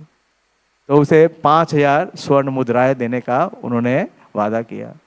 बोला नहीं, मैं पैसे लेके भी ये कार्य नहीं कर सकता क्योंकि मेरी जान चली जाएगी। तो सनातन गोस्वामी ने कहा कि उन्हें युक्ति दी और कहा कि आप राजा को बोलना कि जो साकार मालिक है वो गंगा के किनारे शौच करने गए थे और हथकड़ियां लगी हुई थी, और शौच करते हुए वो क्या हुए, गंगा में कूद गए। इस प्रकार से वो गंगा में बह गए और संभवतः डूब के मर गए। लेकिन ये जो जेलर था ये इतनी जल्दी से मान नहीं रहा था। तो सनातन गोस्वामी ने क्या किया कि जो स्वर्ण मुद्राएं थी वो डबल कर दी। तो उस जेलर ने वो स्वर्ण मुद्राएं रख ली और सनातन गोस्वामी को जाने दिया। तो बड़ा लंबा वृतांत आता है श्री चैतन्य चरितमृत में, ये कितने कष्टों के साथ और कितनी पीड़ा के साथ सनातन गोस्वामी वहाँ से भागे, और भागते भागते वो पहाड़ और जंगल के रास्ते से कहाँ तक पहुँचे, एक स्थान है हाजीपुर, और वहाँ पे उनके बहनोई थे श्रीकांत, उससे मिलन होता है। और श्रीकांत जब देखते हैं कि सनातन गोस्वामी, क्योंकि किस भेष में थे, वो एक फकीर के भेष में थे कि राजा के सैनिक उन्हें पहचान ना ले, और उनके कपड़े फट गए थे, दाढ़ी और बाल बढ़े हुए थे, भोजन कुछ मिला नहीं, हाँ, कई दिनों से लगातार भाग रहे थे, छुप रहे थे। उन्हें श्रीकांत ने कहा कि आप कुछ समय यहाँ रुकिए, हाँ, अपने स्वास्थ्य का लाभ कीजिए, हाँ, कुछ अच्छा डाइट लीजिए और उसके बाद यात्रा कीजिएगा, यहाँ आपको सुरक्षा मैं प्रदान करूँगा। लेकिन सनातन गोस्वामी एक क्षण भी रुके नहीं, अव्यत कालत्व बोले, क्योंकि मुझे किसने पुकारा है, किसने बुलाया है, चैतन्य महाप्रभु ने, मुझे चैतन्य महाप्रभु के कार्य से जाना है, तो इसलिए मैं रुक नहीं सकता या विश्राम नहीं कर सकता। और इस प्रकार से वो अंतोगत्वा पहुँचते हैं वृंदावन व्रज में। व्रज में जाने से पूर्व वाराणसी में वो चैतन्य महाप्रभु का दर्शन प्राप्त करते हैं, और वहाँ पे चैतन्य महाप्रभु उन्हें 60 दिनों तक शिक्षा देते हैं। बहुत ही विशेष है कि चैतन्य महाप्रभु ने किसी को भी इतना लंबा वृतांत नहीं दिया, इतना स्वयं से महाप्रभु ने 1 to 1 ये टीचिंग्स दी। भगवान ने अर्जुन को गीता की टीचिंग कुरुक्षेत्र में कितने देर के लिए दी, 45 मिनट्स के लिए। महाप्रभु ने इसलिए रूप गोस्वामी को भी शिक्षा दी, कितने दिनों के लिए दी, नहीं, रूप गोस्वामी पाद को 10 दिनों के लिए, वो भी दशाश्वमेध घाट है इलाहाबाद में, वहां पे 10 दिनों के लिए। लेकिन श्री सनातन गोस्वामी को पूरा जो तत्व ज्ञान है, किसका, जीव, प्रकृति और ईश्वर, इसका पूरा जो तत्व ज्ञान है वो श्री सनातन गोस्वामी को दिया। इसीलिए श्री सनातन गोस्वामी को क्या बनाया है, सिद्धांत आचार्य, कि जो भक्ति के सिद्धांत हैं उसके आचार्य कौन है, श्रीला सनातन गोस्वामी। तो इस प्रकार से बहुत लंबा उनका वहाँ पे वार्तालाप है, और उसको पूरी तरीके से प्रस्तुत किया है कविराज गोस्वामी ने मध्य लीला में। अध्याय 20 से लेके 25, लगभग 6 अध्याय हैं। मध्य लीला के सबसे बड़ा जो विषय वस्तु है वो है सनातन शिक्षा, सनातन गोस्वामी को जो चैतन्य महाप्रभु ने स्वयं शिक्षा दी। और उसके बाद उनका तीसरा मिलन है जब महाप्रभु नीलाचल में थे। तो एक बार नीलाचल आते हैं सनातन गोस्वामी, और सनातन गोस्वामी जब तीसरी बार आते हैं तो वहाँ पे उन्हें महाप्रभु रहने के लिए हरिदास ठाकुर का स्थान देते हैं। हरिदास ठाकुर के साथ वो रहते हैं, और वो कभी भी मंदिर में नहीं प्रवेश करते थे। हालांकि वो थे क्या, ब्राह्मण, लेकिन अपने को क्या समझते थे कि वो क्या है, आउटकास्ट, मुस्लिम है, क्योंकि उन्होंने मुस्लिमों के साथ, जैसे उन्होंने कहा महाप्रभु को कि मेरा जो संघ है वो क्या है, नीच संघ है और नीच कार्य है। तो वो कभी भी सिंह द्वार पे नहीं आते थे। तो एक बार जब महाप्रभु वहां से गुजरे तो देखे कि सनातन गोस्वामी सिंह द्वार पे नहीं जाते। तो उन्होंने पूछा कि आप सिंह द्वार से क्यों नहीं आते। तो सनातन गोस्वामी ने कहा कि मैं सिंह द्वार से इसलिए नहीं जाता क्योंकि सिंह द्वार से जगन्नाथ जी के जो सेवक हैं वो अंदर आते और जाते हैं, और अगर मैं उस स्थान से जाऊंगा तो संभावना क्या है कि मेरी परछाई उनके ऊपर पड़ सकती है, और मेरी परछाई पड़ने से क्या हो जाएंगे, वो दूषित हो जाएंगे। तो ऐसा जब सुना चैतन्य महाप्रभु ने, तो चैतन्य महाप्रभु ने कहा कि सनातन आप इतने पवित्र हो कि आपका स्पर्श पाकर तो देवी देवता भी पवित्र हो जाएंगे। लेकिन उनकी ये इतनी हीनता, इतनी नम्रता है, विनम्रता है। और बहुत सारी उनकी लीलाएं हैं ब्रज में, जब वो ब्रज में रहते थे सनातन गोस्वामी। तो सबसे पहला जो विग्रह है ब्रज का, गोवर्धन का नहीं, ब्रज का, उसे प्राकट्य किसने किया, श्रील सनातन गोस्वामी ने। तो श्रील सनातन गोस्वामी बड़े ही वैराग्य के साथ रहते थे, उनके पास रहने का कोई स्थान नहीं था। ब्रज में वो कभी किसी पेड़ के नीचे या कभी किसी घाट के पास विश्राम करते, और विशेष रूप से लेखन कार्य में वो बिजी रहते। तो एक बार वो मधुकरी करने के लिए मथुरा में पहुंचे, और मथुरा में एक परिवार था, दामोदर चौबे और उनकी भार्या श्री वल्लभा देवी। और इस चौबे परिवार में इनका एक पुत्र था जिसका नाम था सदन, और इनके पास भगवान का एक विग्रह था जिसका नाम था मदन मोहन। तो जब मधुकरी करने के लिए, मधुकरी समझते हैं ना, भिक्षा लेने के लिए, तो देखिए प्रधानमंत्री, ऐसा होगा कि मोदी जी संन्यास लेंगे और फिर बाद में जाके भिक्षाटन करेंगे? संभव नहीं लगता। आज तक किसी प्रधानमंत्री ने, किसी राष्ट्रपति ने किया? नहीं किया। लेकिन वैराग की शिक्षा के आचार्य कौन है? श्री सनातन गोस्वामी। वो भिक्षाटन करने के लिए गए और उन्होंने इस विग्रह का दर्शन किया, और यह विग्रह इतना सुंदर था कि इसके प्रति बहुत आकर्षित हो गए सनातन गोस्वामी, और वो ये विचार करने लगे कब मुझे इस विग्रह की सेवा करने का अवसर प्राप्त होगा। तो क्या देखते हैं कि जो ये चौबे परिवार है, दामोदर चौबे और उनकी भार्या श्री वल्लभी देवी, वो भोजन बनाया उन्होंने। तो भोजन उन्होंने भगवान को विग्रह के पास जाके ऑल्टर में जैसे हम लगाते हैं वैसे नहीं लगाया। उन्होंने अपने पुत्र को बुलाया सदन और बुलाया मदन, सदन और मदन आओ और भोजन करो। और क्या देखते हैं सनातन गोस्वामी की मदन मोहन जी अपना विग्रह जो है वो ऑल्टर छोड़ करके खड़े हो गए और सामने आ गए, और उस ब्राह्मणी ने उन्हें भोजन कराया डायरेक्ट। भोग नहीं लगाया, सीधे भोजन कराया। तो ये देख करके वो और भी बहुत आकर्षित हुए, और वो सोच रहे थे कि ये ब्राह्मणी जो है वात्सल्य भाव में बहुत विशेष है। ये कौन है? ये या तो नंद और यशोदा के विस्तार है। ये ब्राह्मण नहीं, और ब्राह्मण कौन है? नंद यशोदा के विस्तार है, या देवकी या वासुदेव के विस्तार है, कि भगवान इनसे इतनी निजी सेवा ले रहे हैं, इतना प्रेम ले रहे हैं। तो उनके मन में और इच्छा होने लगी, लेकिन वो ये सोचने लगे कि, तो वो रोज आने लगे, रोज आते और दर्शन करते। आने का बहाना मधुकरी था, लेकिन आने का असली प्रयोजन क्या था? मदन मोहन जी का दर्शन करना। तो सनातन गोस्वामी के आकर्षण से कौन आकर्षित हो गए? मदन मोहन आकर्षित हो गए। और एक दिन वो चौबे जी के, दामोदर चौबे के स्वप्न में आते हैं और कहते हैं कि अगले दिन जब बाबा आएंगे तो मुझे बाबा को दे देना। और ये दोनों रोने लगे। कौन? दामोदर चौबे और उनकी पत्नी। बोले कि हमने तो आपको पुत्र की तरह इतने वर्षों तक सेवा की है, आप हमें छोड़ के जा रहे हो। तो भगवान ने कहा नहीं, ऐसा नहीं है, मैं आपको कभी छोड़ूंगा नहीं, और जब आप इस शरीर का त्याग करोगे तो आप मेरे साथ गोलोक निवास करोगे, लेकिन मेरे विग्रह को आप सनातन गोस्वामी को दे देना।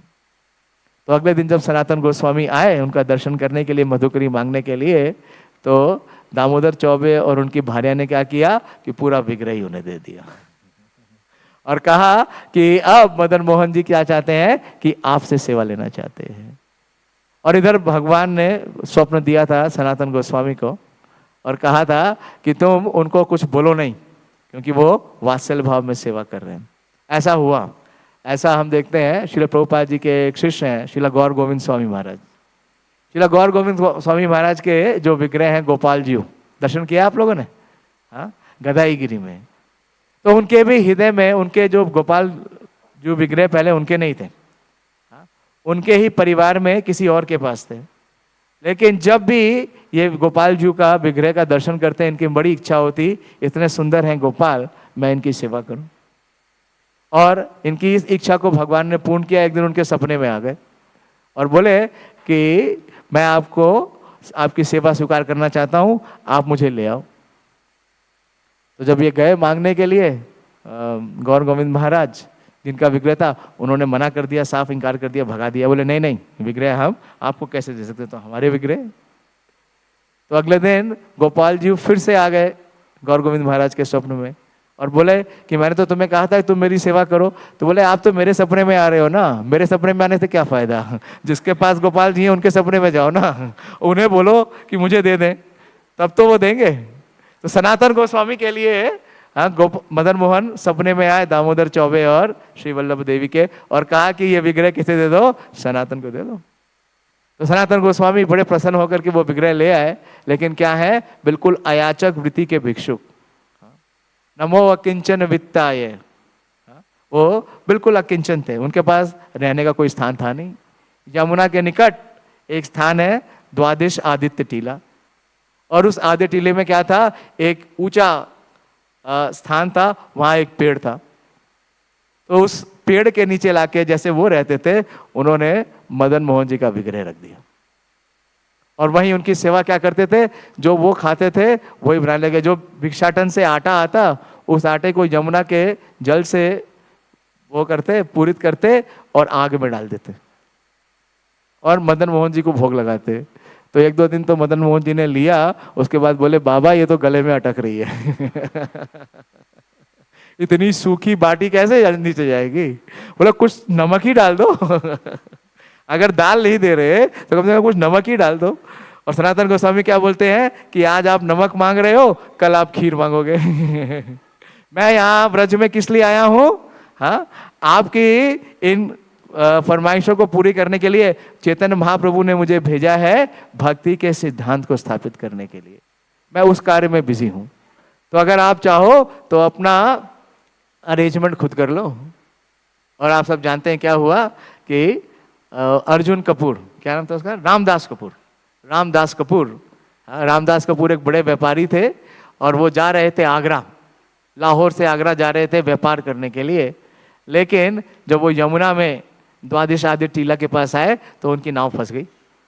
और नाव फंस गई तो सारे ब्रजवासियों से पूछते हैं कि कौन उपाय बतला सकता है, तो सब बोलते सबसे बुद्धिमान कौन है, सनातन। और सनातन गोस्वामी कहते हैं कि मैं तो कुछ नहीं कर सकता, जो कर सकते हैं वो मदन मोहन जी, आप उनके पास जाओ। तो मदन मोहन जी से प्रार्थना करते हैं और उनकी नाव, क्या बारिश होती है, बहुत कस के बारिश होती है, जैसे अभी बारिश का दिन है, बारिश बहुत होती है तो नदी में क्या हो जाता है, पानी बढ़ गया। पानी बढ़ गया तो जल स्तर बढ़ गया तो नाव छूट गई, जहाँ फंसी थी रेत में नाव छूट गई। और वो आगे जाते हैं, व्यापार करते हैं और बहुत सा धन लेके वापस आते हैं। तो इस प्रकार से पहला जो विग्रह की स्थापना हुई ब्रज में, वो श्रील सनातन गोस्वामी ने कराई। और वो कौन है, श्री मदन मोहन जी। और मदन मोहन डीटी बहुत विशेष है, क्योंकि मदन मोहन डीटी हमारे संबंध डीटी है। श्रील प्रभुपाद जी एक और तात्पर्य में लिखते हैं, आदि लीला के तात्पर्य में, आप जानते हैं ना कि संबंध, अभिधेय और प्रयोजन। तो सबसे पहले भगवान के साथ क्या आवश्यक है, जब हम भगवान के साथ अपना संबंध भूल गए हैं तो संबंध स्थापित करना। श्रील प्रभुपाद जी बोलते हैं, जो चैतन्य चरितामृत का पहला अध्याय है, बड़ा विशेष है। उस अध्याय का नाम ही है गुरु वर्ग, पूरे अध्याय का नाम है गुरु वर्ग। और उसमें जो 47वीं प्यार है, उसके तात्पर्य में श्रील प्रभुपाद जी लिखते हैं कि श्रील सनातन गोस्वामी आदर्श गुरु हैं, क्योंकि वे व्यक्ति को मदन मोहन के चरण कमलों की शरण प्रदान करते हैं। तो सनातन गोस्वामी क्या करते हैं कि हमारा संबंध भगवान के साथ स्थापित करते हैं। कैसे, भक्ति के सिद्धांतों के द्वारा। तो देखिए ये मामूली बात नहीं है, ये कोई सरल सी बात नहीं है कि जो भक्ति के सिद्धांतों को श्रील प्रभुपाद जी ने दिया है, अगर इनका आप पालन करेंगे तो आपका संबंध किसके साथ होगा, भगवान के साथ। हाँ, ये कार्य कौन कराते हैं, सनातन गोस्वामी। और सनातन गोस्वामी के प्रतिनिधि कौन है, श्रील प्रभुपाद और उनके शिष्य।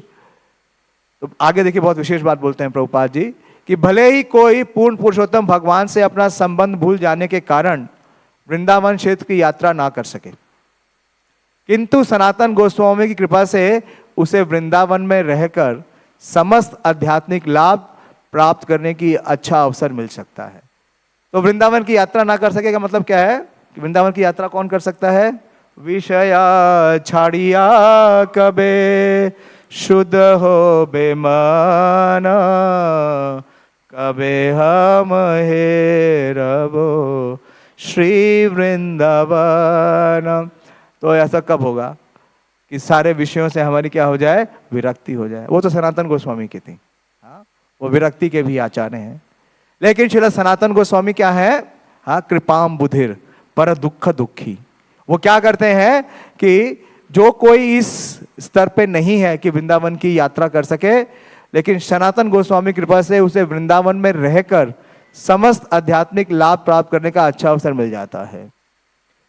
दीक्षा गुरु श्रील मदन मोहन विग्रह का साकार रूप होता है, जबकि शिक्षा गुरु श्रील गोविंद देव विग्रह का साकार प्रतिनिधित्व होता है। तो इस प्रकार से श्रील सनातन गोस्वामी हमारी परंपरा के बहुत ही विशेष आचार्य हैं और इनके बहुत सारे पास टाइम से बहुत ही वैराग्य युक्त इनका जीवन था और बहुत कठिन तपस्या करते थे। इनका एक और बहुत कड़ा नियम था कि वो मथुरा से लेकर के और गोवर्धन की परिक्रमा करते थे। गोवर्धन की 3 परिक्रमा है, जानते हैं? नॉर्मली हम एक ही जानते हैं। एक है छोटी परिक्रमा और दूसरी है जो परिक्रमा हम करते हैं, और वो है लगभग कितनी 22 किलोमीटर की है, 21 या 22 किलोमीटर की है। और उसके अलावा एक और बड़ी परिक्रमा है जो सूर्य कुंड से होके जाती है। बताइए प्रभु जी, आपने की है क्या? मैंने तो नहीं की, कभी प्रयास भी नहीं किया। तो मथुरा से परिक्रमा करने के लिए आते थे श्रील सनातन गोस्वामी, और वो पूरी परिक्रमा करके वापस जाते थे तो लगभग डेली 55 किलोमीटर होता है। 55 किलोमीटर की परिक्रमा करते थे। और इनकी परिक्रमा देख करके भगवान स्वयं, उनका हृदय क्या हो गया? द्रवित हो गए। इसलिए आप जब राधा दामोदर मंदिर में जाते हैं तो आपको क्या मिलती है? गोवर्धन शिला। दर्शन किया है आपने? भगवान स्वयं प्रकट हो गए और अपनी मधुर मुरली बजाने लगे और सनातन गोस्वामी से बोलते हैं कि बाबा आप इतना कष्ट क्यों कर रहे हो? जैसे चैतन्य महाप्रभु ने किसे कहा? हाँ, हरिदास ठाकुर को कहा, और उन्हें वो शिला दी और कहा कि आप इसकी 4 बार परिक्रमा कर लेना, उससे आपकी गोवर्धन परिक्रमा हो जाएगी। लेकिन हम सनातन गोस्वामी नहीं है। इसलिए हम ये ना सोचे कि हम राधा दामोदर में जाके 4 परिक्रमा कर लेंगे और हमारी गोवर्धन परिक्रमा हो गई। ये प्रिविलेज केवल किसके लिए है? शिला सनातन गोस्वामी के लिए है। और सनातन गोस्वामी इतने उच्च कोटि के भक्त थे, उनकी भक्ति इतनी विशेष थी कि उनका संग लेने के लिए बड़े बड़े देवी देवता भी ललायित रहते थे। ब्रज में और कौन निवास करते हैं? शिव जी। हाँ, हर स्थान पे जाएंगे वहां शिव जी हैं।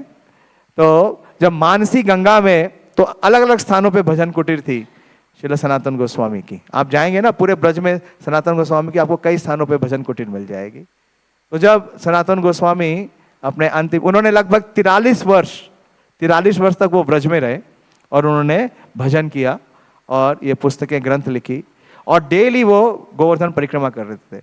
वास्तव में श्री रघुनाथ दास गोस्वामी इस कुसुम अपनी उस कृति में लिखते हैं कि गोवर्धन परिक्रमा करने के पीछे उनका प्रयोजन क्या था? उनका प्रयोजन यह था कि वो सबसे मिलते थे और सबको प्रेरित करते थे भक्ति करने के लिए। और उनका पर दुखी जो भाव था कि जितने भी ब्रजवासी हैं उनका दुख का वो निवारण करते थे। अगर आज आप ब्रज में जाने का प्रयास करेंगे ना तो आपको प्रवेश नहीं मिलेगा, क्योंकि इतनी भीड़ होगी। सारे ब्रजवासी आज क्या करते हैं? बहुत शोक मनाते हैं, क्योंकि आज श्री सनातन गोस्वामी का तिरोभाव है। इसका प्रत्यक्ष प्रमाण मैं बताता हूँ। कल वृंदावन से एक भक्त हैं, उनको मुझसे मिलने के लिए आना था। वो हमारे भगवान की सारी पोशाकें बनाते हैं। तो उन्होंने मुझे 2 दिन पहले ही फ़ोन कर दिया था कि मैं आपके पास 9 बजे से पहले आ जाऊँगा, क्योंकि मुझे वृंदावन वापस हर हाल में 2 बजे तक पहुंचना है, क्योंकि अगर 2 बजे से मैं लेट हो गया तो मैं वृंदावन में प्रवेश नहीं पा पाऊंगा, क्योंकि अगले दिन क्या है? हाँ, आज व्यास पूर्णिमा है या आषाढ़ पूर्णिमा है, सनातन गोस्वामी का तिरुभाव। अगर आज के दिन आप गोवर्धन परिक्रमा करने का प्रयास करेंगे ना तो आपको बहुत भीड़ मिलेगी, बहुत कठिनाई होगी, क्योंकि पूरे ब्रजवासी क्या करते हैं? आज के दिन गोवर्धन परिक्रमा करते हैं। तो गोवर्धन परिक्रमा करने का जो प्रयोजन था शिला सनातन गोस्वामी का, वो हर ब्रजवासी से मिलते थे। और ऐसा वर्णन आता है, इंद्रदुम्न महाराज बता रहे थे कि क्योंकि आप जब गोवर्धन परिक्रमा करते तो बहुत सारे गांव आते हैं। आप देखते हैं ना कौन सा गांव आता है? एक गांव का नाम है अनियोर, फिर दूसरा क्या आता है? जतीपुरा आता है, करते हैं। तो अलग अलग बहुत सारे गांव आते हैं। तो जब सनातन गोस्वामी एक गांव में प्रवेश करते थे तो वहां के जितने ग्रामवासी है वो बड़े ही प्रफुल्लित हो जाते थे। वो सब आते थे, सनातन गोस्वामी का स्वागत करते थे। और जब उस गांव को छोड़ के दूसरे गांव में जाते थे तो वो गांववासी रोते थे और सनातन गोस्वामी से कहते थे कि आप मत जाइए। तो इस प्रकार से पूरे जो ब्रज में श्री सनातन गोस्वामी, उन्हें क्या देखा गया था? उन्हें गुरु मानते थे सब। ना सिर्फ गुरु मानते थे, अपना प्रिय सदस्य मानते थे। हर ब्रजवासी के साथ सनातन गोस्वामी का अपना पर्सनल संबंध था और वो हर एक से पूछते, अगर वो ब्रजवासी पुरुष है और पिता है तो उससे पूछते कि उसके संतानों का क्या हाल है, मतलब वो उनका क्या कैसा चल रहा है। माता से पूछते कि तुम्हारा घर कार्य सही चल रहा है या नहीं, किसी चीज़ की कोई समस्या तो नहीं है। गाय है तो पूछते गाय स्वस्थ है या नहीं, इसकी बछिया हुई या बछड़ा हुआ। तो इस प्रकार से इतना पर्सनल टच था कि हर ब्रजवासी उन्हें अपना गुरु और अपना सुहित मानता था। क्यों? क्योंकि इतने निष्कपट थे, वैराग्य इतना था हृदय में। और आप जानते हैं सनातन गोस्वामी की एक और क्वालिटी कि उन्होंने जो वो पारस पत्थर है उसको कहाँ रखा था? डस्टबिन में। भगवान भगवत गीता में कहते हैं, जब वो 6वां अध्याय देते हैं कि जब व्यक्ति बहुत उन्नत हो जाता है तो वो क्या कहता है? समालोष्ट अष्ट कांचना, कि वो सोने को और पत्थर को एक समान देखता है। तो हम लोग कई बार विचार करते हैं ये कैसे हो सकता है कि सोने को और पत्थर को एक समान देखना। वो किसमें हम देख सकते हैं? श्रील सनातन गोस्वामी के जीवन में। कि पारस पत्थर था जिससे क्या हो सकता था? जिस भी लोहे को छू दे तो वो सोना बन जाए। लेकिन जब वो जीवन ठाकुर आए बनारस से, वाराणसी से, उन्हें शिवजी ने भेजा। तो शिवजी के भक्त थे जीवन ठाकुर, वैष्णव थे बंगाल से, लेकिन कई वर्षों तक वाराणसी में रहे और वहाँ पे वो शिवजी की आराधना करते थे। तो उनकी पुत्री का विवाह करना था। तो वैसे तो वो कुछ मांगते नहीं थे, अयाचक वृत्ति के थे, लेकिन काशी विश्वनाथ से मांगने लगे कि मैं तो निर्धन ब्राह्मण हूँ, मैं अपनी पुत्री का विवाह कैसे कर सकूंगा, तो आप मेरे लिए कुछ व्यवस्था करें। और शिवजी ने क्या व्यवस्था की? उन्हें कहा कि आप चले जाओ ब्रज में, किसके पास? सनातन गोस्वामी के पास, और उनसे बोलना कि मैंने भेजा है। तो वो आपको आपकी पुत्री के लिए जो धन आवश्यक है विवाह के लिए वो दे देंगे। तो जब सनातन गोस्वामी के पास आए जीवन ठाकुर, तो सनातन गोस्वामी ने क्या कहा कि वो पारस पत्थर ले लो, पारसमणि ले लो। और जब वो पारसमणि लेके जाने लगे तो विचार करने लगे कि इस बाबा ने मुझे ये इतनी बहुमूल्य वस्तु की इसी तरह दे दी, तो निश्चित रूप से इनके पास इससे भी कुछ बहुमूल्य है। और वो बहुमूल्य क्या है? हरि भक्ति, हरि नाम। हरे कृष्णा कृष्णा कृष्णा हरे हरे, हरे राम राम राम हरे हरे। और शिव जी का, जैसे मैं बता रहा था, शिव जी इनकी संग लेने के लिए इतने ललायत रहते थे। तो जहाँ जहाँ इनका भजन कुटीर है ब्रज में, वहाँ जहाँ भी आप जाएंगे वहाँ आप भगवान शिव को भी उपस्थित पाएंगे। मानसी गंगा में चकलेश्वर महादेव, चकलेश्वर महादेव का जो स्थान है वो कहाँ पे है? शिला सनातन गोस्वामी के भजन कुटीर के बिल्कुल समीप में।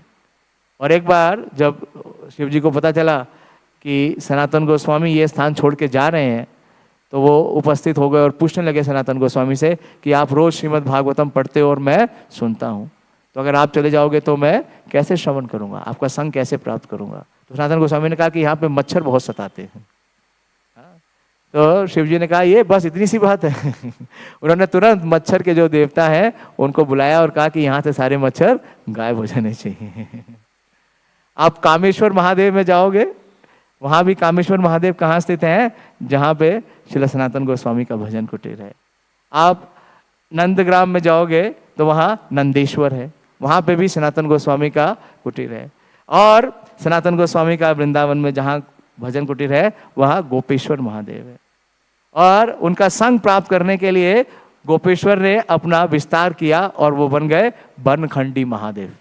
दोनों आप दर्शन कर सकते हो। अभी आप वृंदावन जाओगे तो आपको शिव जी का दोनों रूप वहाँ पे मिलेगा। तो जब गोवर्धन की पूरी परिक्रमा समाप्त करते सनातन गोस्वामी, तो वो शिव जी का दर्शन करते थे गोपेश्वर महादेव में। तो इस प्रकार से सनातन गोस्वामी का जीवन चरित्र बहुत ही विशेष है। और आज के दिन, आज आषाढ़ पूर्णिमा के दिन, जब वो मानसी गंगा में थे, लगभग 43 वर्ष उन्होंने भजन किया और उनका इतना प्रेम था सारे ब्रजवासियों से और सारे गोस्वामियों से भी। सारे गोस्वामी उन्हें अपना गुरु मानते थे, यहाँ तक कि श्रील रूप गोस्वामी भी उन्हें अपना गुरु मानते थे। और उन्हें कई बार श्रीमती राधा रानी और कृष्ण का दर्शन हुआ। कई प्रसंग है, लेकिन प्रभु जी टाइम तो 9:30 बज रहे हैं, क्या करें, समाप्त करें तो लेट हो जाएगा। तो एक बार श्रील रूप गोस्वामी सनातन गोस्वामी को प्रसन्न करने के लिए खीर बनाना चाहते थे, लेकिन दोनों विरक्त हैं, उनके पास सामग्री तो है नहीं। तो उन्होंने मन में ये विचार किया कि अगर मुझे आज भिक्षा में दूध और चावल मिलेंगे तो मैं क्या करूँगा, सनातन गोस्वामी के लिए खीर बनाऊंगा। तो उस दिन श्रीमती राधा रानी स्वयं हाँ, खीर शक्कर और चावल लेके आती हैं और रूप गोस्वामी को देती हैं। और जब वो खीर का आस्वादन करते हैं सनातन गोस्वामी, तो रूप गोस्वामी को बुलाते हैं और पूछते हैं कि ये खीर तुमने किन चावलों से बनाई, क्योंकि ये खीर इस जगत की तो है ही नहीं। ये खीर कहाँ की है? ये निश्चित रूप से आध्यात्मिक जगत की है। और जब श्रील रूप गोस्वामी ने बताया कि इस प्रकार से एक ब्रज बाला आई थी, एक बालिका आई थी, लाली आई थी, और वो मुझे दे के गई और उसका वर्णन करने लगे, तो सनातन गोस्वामी जोर जोर से रोने लगे। बोले वो कोई और नहीं, वो तो श्रीमती राधा रानी है, और हमें चैतन्य महाप्रभु ने भेजा है ब्रज में राधा और कृष्ण की सेवा करने के लिए, सेवा लेने के लिए नहीं। तो और दोनों बहुत रोने लगे। एक एक बीच बीच में एक एक थोड़ा सा खीर का आस्वादन करते और राधा और कृष्ण के विरह में विलाप करते। हे राधे, हाँ क्या है, ब्रज देवी के चललिते, हे नंद सुनो कुता। तो इस प्रकार से श्री सनातन गोस्वामी का बहुत ही विशेष जीवन है। और आप ज़्यादा जानकारी लेना चाहते हैं तो चेतन चरितामृत के वो 6 अध्याय पढ़िए, मध्य लीला के 20 से लेकर के 25 तक, जिसमें चैतन्य महाप्रभु और सनातन प्रभु गोस्वामी के बारे में शिक्षा है। और सनातन गोस्वामी का गुणगान हाँ स्वयं चैतन्य महाप्रभु करते हैं। एक बहुत ही विशेष प्यार है, वो मैं जरूर बोलूँगा, लास्ट में इसी से कंक्लूड करूँगा। वो बोलते हैं कि अक्ष्णो फलम त्वदर्श दर्शनम ही तलम फलो त्वदर्श गात्र संगा जीवा फलम त्वदर्श गर्त्री सुदुर्लभा भागवता इह लोके। तो चैतन्य महाप्रभु स्वयं बोलते हैं कि अक्ष्णो फलम, अक्ष्णो का मतलब है ये जो आंखें हैं, इसका परफेक्शन क्या है? आप जैसे भक्त का दर्शन करना। भक्तों का दर्शन करना ही आंखों का क्या है? परफेक्शन है। विग्रहों का दर्शन करना ही हमारी आंखों का परफेक्शन है। और तनो फलम, तनो का मतलब है ये शरीर का फल क्या है? कि आपका आलिंगन करना या आपका संग प्राप्त करना। और जीवा का फल क्या है? जीवा का परफेक्शन है आपका गुणगान करना, क्योंकि आपके जैसे महाभागवत इस लोक में बहुत दुर्लभ है। तो ऐसे श्रील सनातन गोस्वामी पाद हैं, उनके आज तिरोभाव के दिवस पे हम उनसे ये निवेदन करें, ये प्रार्थना करें कि उनकी कृपा अम्बुधि, जो उनकी कृपा की अम्बुधि है, उसमें से एक बूंद भी अगर हमें प्राप्त हो जाए तो हमारा जीवन और हमारी भक्ति सफल हो जाए। श्री सनातन गोस्वामी तिरोभाव तिथि महामहोत्सव की जय, श्री चैतन्य चरितामृत की जय, श्री प्रभुपाद की जय। निताई गौर प्रेमानंदी, हरि हरि बोल। हरे कृष्णा। प्रेम प्रभु की जय।